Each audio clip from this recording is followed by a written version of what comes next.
ക്ഷേത്രത്തിൽ അതിക്രമം കാട്ടുകയും ക്ഷേത്രമുദ്രകൾ അടിച്ച് നശിപ്പിക്കുകയും ചെയ്ത കേസിൽ പ്രതി പിടിയിൽ.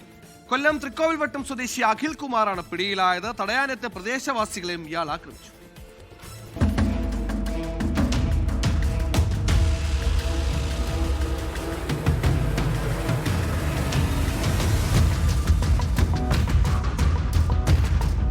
പേരൂർ കൽക്കുളത്തെ ഭൂതത്താൻകാവിലാണ് അക്രമം നടന്നത്.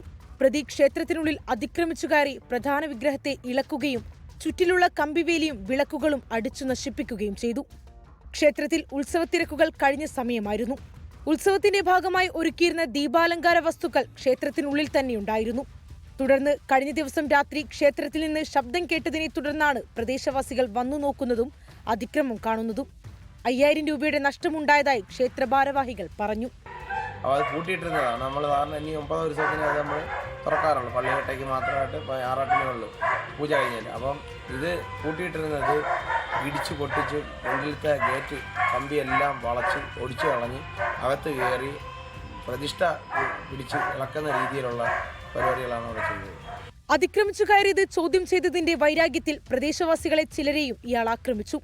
ക്ഷേത്രം ഭാരവാഹികൾ നൽകിയ പരാതിയുടെ അടിസ്ഥാനത്തിൽ കൊട്ടിയം പോലീസ് പ്രതിയെ അറസ്റ്റ് ചെയ്തു. 24 കൊല്ലം. ലോകത്തെവിടെയായാലും ഏത് സമയത്തും 24 വാർത്തകളും ഓഗ്മെന്റഡ് റിയാലിറ്റി പാക്കേജുകളും എക്സ്പ്ലെയിനറുകളും വിശദമായി കാണാൻ ഞങ്ങളുടെ യൂട്യൂബ് ചാനൽ നിങ്ങൾക്ക് സബ്സ്ക്രൈബ് ചെയ്യാം.